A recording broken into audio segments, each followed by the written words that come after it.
we've joined by Sourav Ganguly, the former Indian captain, Boria Majumdar, cricket expert and sports historian from our Kolkata studio. And we'll also have Rasesh Mandani joining us from Durban, where it promises to be an exciting day on day 5 of this test match. Let's go across to Dada first up. And Dada, a cracker of a contest awaits us on day 5. Oh yeah, absolutely. And only one team can lose from here, and that's India. South Africa are in a great position, and India will have to bat really well tomorrow. The two best players are at the crease for India, and South Africa have a lot to play tomorrow morning. They know a point.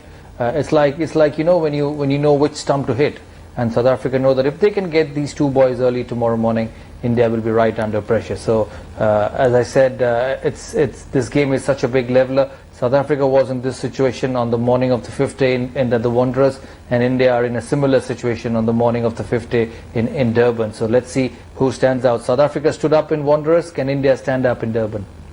Now that's a fair question, but Dada, and you've rightly pointed out that it's the two best Indian batsmen who are out there in the middle, and they hold key.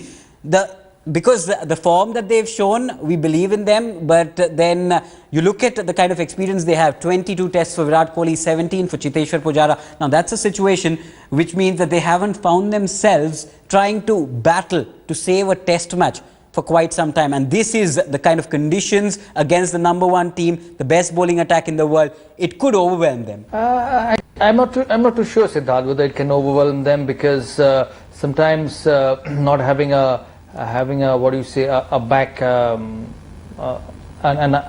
sometimes going it with a empty frame of mind could be the right way forward. As I said, it's sometimes not having a backlog helps. And these two boys have not been in this situation. Virat Kohli may have been in Australia in that series where India got hammered in the 4 test matches. But for Pujara, he's never been in a poor test match a lot in this situation. So sometimes not having a backlog can help. They can go in with clear minds and just keep playing the game. The only thing which is worrying me for India, to be honest, at this stage is the run rate. They've batted 36 overs and have just got 68 runs. India will have to be careful, because they should realize that the runs also need to keep coming, because every time South Africa comes back gets a wicket, they get back into the game, and if the runs are not there on the board, it's going to get even harder for India. So it's not only just batting those 90 overs tomorrow, but it's also making sure that you score runs tomorrow, because the lead is of 166 and more. The longer India gets past the South African total, the game will go out of South Africa. But at this rate, if South Africa picks wickets, even if there's a partnership tomorrow, maybe India bat well for the first 1 hour, and if they get a wicket again, then South Africa will be back in the game. So India will have to be careful with the run rate also.